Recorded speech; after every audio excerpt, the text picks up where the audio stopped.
Afternoon. Hey. How are you, mate? Good, how are you? Good. Hi. This looks good.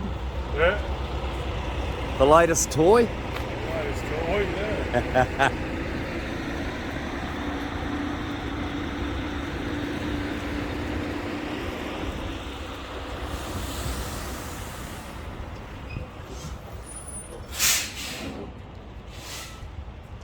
The man that currently owns it. Currently. And we're going to meet the original owner. Is that right, Shirl? Yeah, Bill Ferguson, yeah. Should be a good afternoon. Yeah, it will be, yeah. A little bit about the truck as you know it, mate. A fellow by the name of Andrew contacted me and said, would you be still chasing an SAR? And I said, of course, I'm always chasing old trucks, you know. And anyway, he sent me a picture of this truck, and she'd sat in a hay shed and not done much for a very long time and looked very sad and unloved. So I said to Lewis, the young lad, I said, righto, we're going on an adventure, and between West Wyalong and Forbes, we found it in a hay shed. Okay. So originally it was, then I done my homework on it, and originally it was Dunes from Tumut, and then another chap got it and didn't have it for very long, and then Bill brought it. Okay. Yeah. And So when did he buy it? How long ago did he have it? I don't know. We'll find that out. We'll find it out. Yeah. So, but yeah, and all the same, motor, running gear, the whole lot. It hasn't been touched from factory. So you picked it up and you've basically given it a bit of spit and polish. I'll give it a birthday. Yeah. Let's have a look at the inside. So how does it run? Yeah. Cool. It's all right, is it, Lewis? Yep. Yeah. You had a spin in it, mate? No, not yet. Not behind. He hasn't let you behind the wheel yet. I've checked the oil and water, and that's it. So, yeah, but she's nice and tight. Yeah. No, she's Good old truck. Yeah.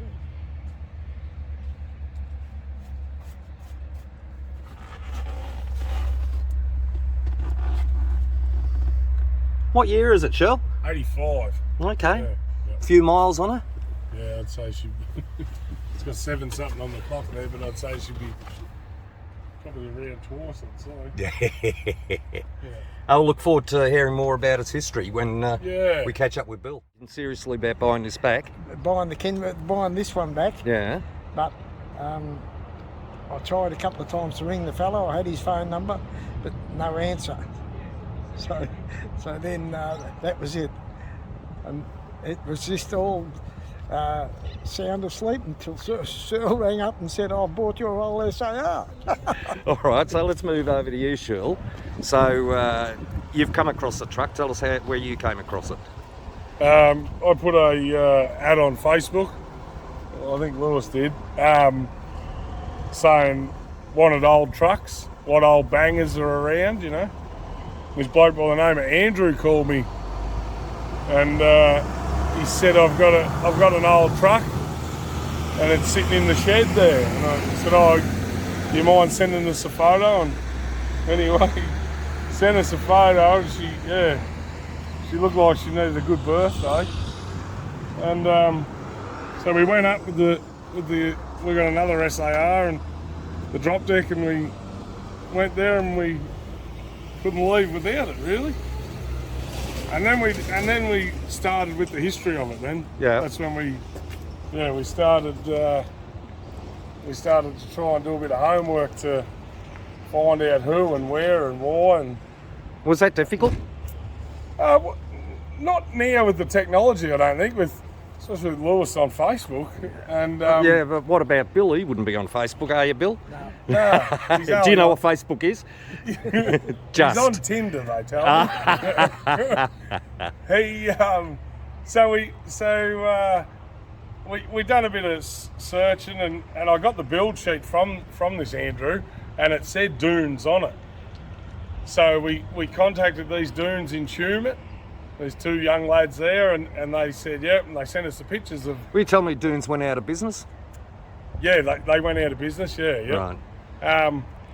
They ordered 6 or 7 of these brand new, and I only had them for 12 months, and then got repossessed. Right. Could be a tough world. Yeah, so after that I kept digging, and then one of my close mates, Mark Materials in Warrnambool, they're truck mad, and he sent me a picture and he said, I reckon this could be your truck. And I said, oh, I don't know. And anyway, I had a good look and I zoomed in and it said Ferguson Avenue on the door. So I'm right, how do I find this bloke? So anyway, searched it up and called Bill, and Bill's going, who are you? And I said, oh, Shirl. And he's going, oh, yeah, I don't know you. I said, no, you don't know me at all. Especially a bloke called Shirl. Yeah. I said, I'm not from the Skyhooks. And, yeah, anyway. I've got your truck. I've got your truck, Bill. And he said, yeah, right. And you sold it to a bloke at, was it Boroi Creek? Yeah, farmers at Boroi Creek. I don't know what their name was, because I just sold it straight through the dealer. They bought this one off this dealer at Albury, and I bought the S line from there. So they just ready to swap over. Right. Okay. And so you've cleaned it up a bit, Shirl? Yeah. You had to do a lot to it, or? Yeah. Well, we've done a bit to it. Yeah. I've got a few lads that sort of work with me, Snap Truck Detailing. They started me first truck, the K100E, and I was looking for a good polisher, you know. And anyway, they turned up, 2 Pakistan lads, and they said, oh, we can polish anything, you know. And I said, oh, no worries.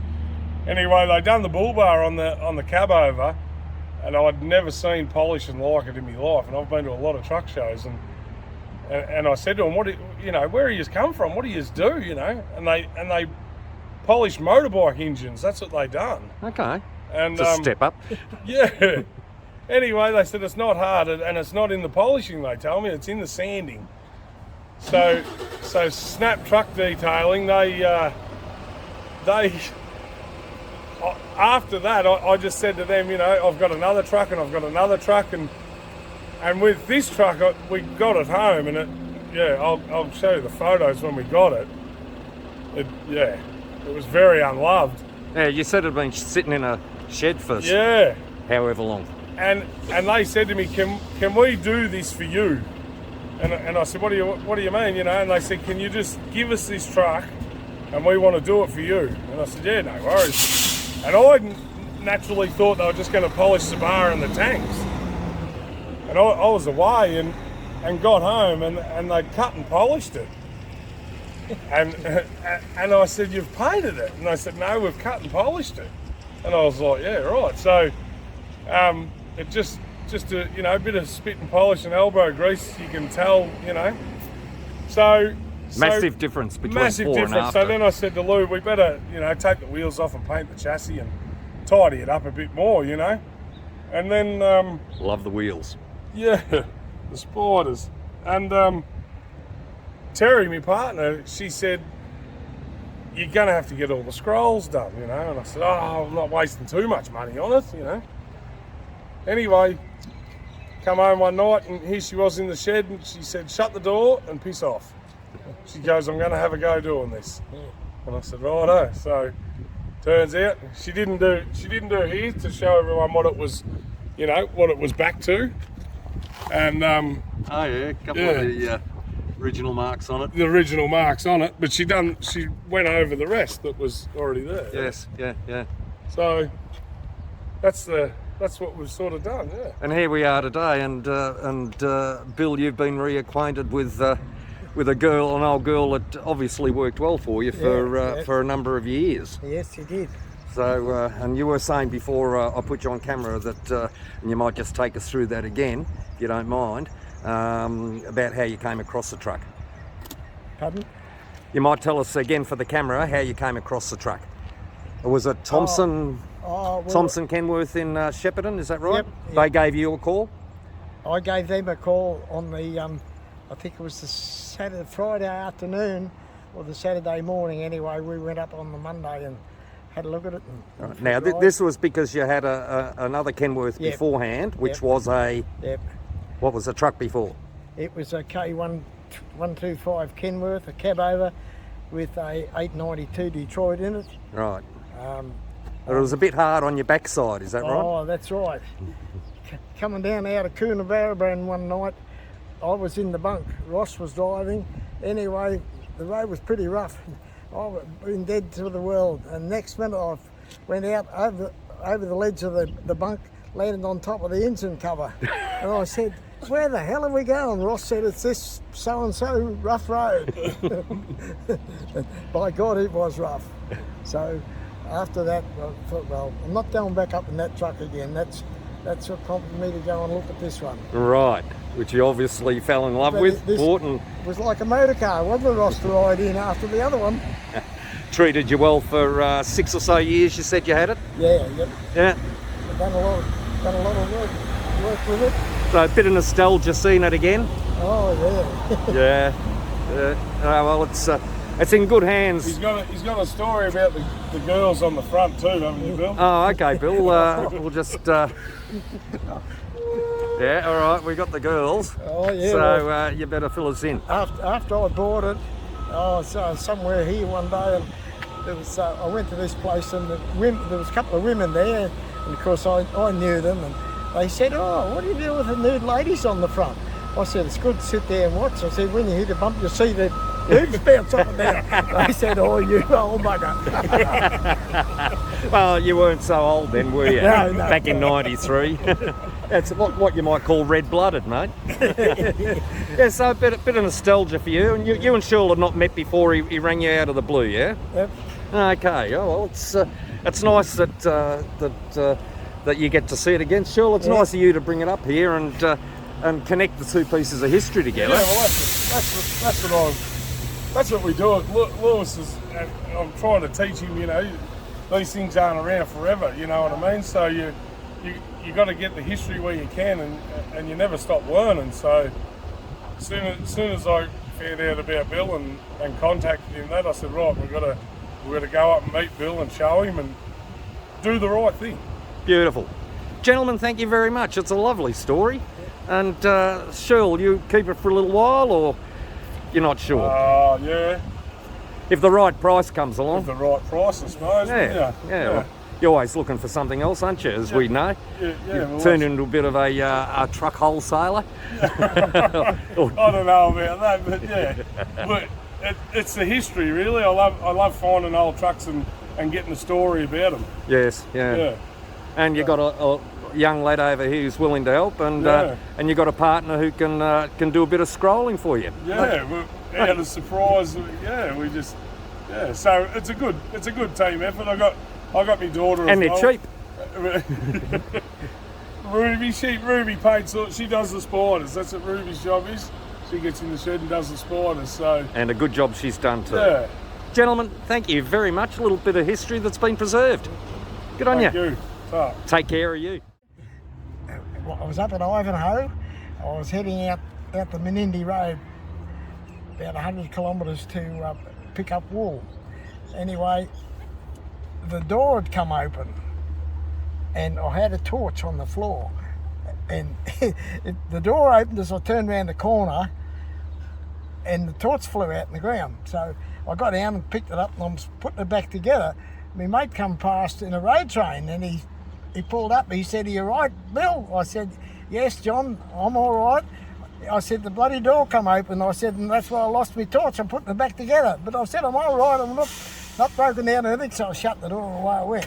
Did you get your torch? Yeah, fixed it up and it still worked too. But the trouble was with Kenworths, their doors used to sit on these blocks. Yes. And you think it was shut, That wasn't. and it wasn't. I know of a bloke who had one, and his young bloke was with him, or he's only 9 or 10 or something, on the left side. The door flew open, the kid was leaning on the door come open, he bowled out, in the cloud of dust, they never got hurt. Is that right? But they weren't going very quick. Luckily, yeah. So, Shirl, take it easy going home, mate. Don't lean on the door. Yeah, no, I won't, because I don't bounce. I don't think Bill bounces as well as he used to either, somehow. Yes. So, bit of stereo sound you had in it. Did you pop that in, or did it come with the speakers when you bought the truck? No, we put bigger speakers in it there and put the CD player, the cassette player in it. Yep. Right. We had an Electrophone UHF, but that's a different one Yeah, to what that's we a had new in it. one, yeah. But the cassette player is the same. But no, she's it's good to have a sit in the old girl anyway. Yeah, I bet it is, mate. I bet it is. Bring back a lot of memories for you. Yep. Yeah. Oh, it used to be good. I'd be in the bunk of a night, a cold night, with a load of cattle on. I'd get in the bunk and Ross would be behind the wheel and I'd say, just wake me up when you want a break. He'd wake up, come on, your turn to drive, and it'd be nice and warm, heater going. Anyway, if you don't mind, I'll hop out from behind the wheel and then Ross can have a sit behind the wheel. I don't need to sit behind the wheel. I sat behind it before. come I know what behind it's the wheel. like. Good on you guys. So, mate, memories for you as well, of course. Yeah. First bonneted truck I drove. Oh, was it? Yeah. How old would you have been when... I was 20. 24, 25. Okay. Yeah. Oh, you'd only driven the cab over. And the Volvo. It used to have a G88 Volvo. That's what I first learnt to drive. Righto. Yep. And an old Bedford. And an old... TK Bedford. Oh, okay. Yeah. So this would have been a big banger by comparison back then. Yeah. 400 horsepower. And, Yeah, well above everything else at the time. yeah. Well, I was right up with the big bangers then. I don't know if we've asked before, but what is power in this? 400. Right. It's a Cat or? no. It's a Cummins Big Cam 3, I think it is. Okay. Yeah. The fella wants to buy it. So yeah. No, it was good. Yeah, like your old man, mate. Good memories for you. Yeah, it was real good. Yeah. Yeah. It's amazing how quickly time goes by, doesn't it? It goes past real quick. I want to do the store. 4 o'clock going through Oakenmore. Yep.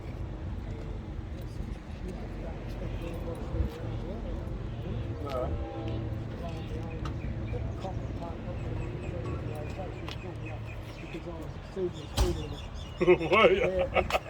And what I'd done, I'd left the fuel cap off. Oh, yeah. You were going that quick, you blew the fuel cap No, off. I left it. I took off without screwing it on. Yeah, righto. And what did he get you for? Oh, I'm doing, I don't know, about 80 kilometres or something, and it was nowhere near that. But anyway, I don't know. I think I might have got off. I wrote to their office about the charge and everything. Oh, yeah. Wrote a love letter to get off. I think I just got a small fine. I think. Now, I got a little bird told me that you're 88. Is that right? Yeah, nearly 89. Yeah, and nearly 89, and you've only got a couple of points left at the moment. Is that right? Well, I probably. So you're still burning the rubber. I should have a fair few back because I've been behaving myself. Oh, well, at 89, I wouldn't bother, mate. Quite frankly, I'd go for broke if I was you. Well, it's something that you know nothing else but do what you've been doing all your life. Yes. Yeah. And if you originally from Avenel? Yep. Yep. Yep. Born and raised in Avenel. Yeah, Yeah, righto. And how old were you when you It was only the truck that got him out of town. Yeah. How old were you when you first started and all that? I got my licence when I was 17, but I was driving before then. Oh, were you? The old local cop, he used to see me all the time. Went this day when I was 17 to get my licence, and I said, I want to go for my licence, Bill. He's a big fat old bloke. And anyway, he said, I'll come in the office and I'll write it out. And I sort of looked down there. He said, oh, that's all. He said, you got 5 bob in your pocket? I said, yeah, that's all I've got too. And anyway, so he wrote it out. I said, what about a driving test? No need for you to do a driving test, you young bugger. I've been watching you for a good while. He said, you and quite a few others around the town have been driving vehicles when you're not old enough. But anyway, you know all about it. So he said, no need for go for a test. Unreal. And your first truck was a what? It was an old OL Bedford. Oh, yeah. And then we graduated into S model Bedfords. Yeah, right. And cart and stock. Yeah, That's it, yeah. cutting stock and cutting wood out the bush out here, out of the mountains there. Yep. Yeah, right. And what was your first big highway truck? What was your... Oh, well, the Bedfords were big highway trucks then. Oh, were they? Yeah, right. Yeah, they were 7 tonners. Oh, right. Yeah. Yeah, they're 70. Yeah. Yeah, right. But we used to cut 10 tonne of weed, bag weed on them. Yeah, right, huh? Two of them. Unreal. Me and the old man. Yep. So it's been in the family, trucking's been in the family for... Yeah. Yeah, right. Was your father into trucks as well, Bill? Yeah, he started off. Righto, so you were Well, second generation, so you're third. Yeah. Ross, Yeah, right. is there a fourth coming along as we pan around to the rest of the family? Yeah. I don't drive for him though. Oh, they are? Oh, righto. No, I don't drive for him. Only when he needs it. Yeah, righto. Doesn't pay enough. Drive for him. Yeah, you never make any money working for the Oh, fam, do you? Yeah, right. All right, guys, it's a wonderful story. Look Yep. forward to putting it up. Good on you. No worries.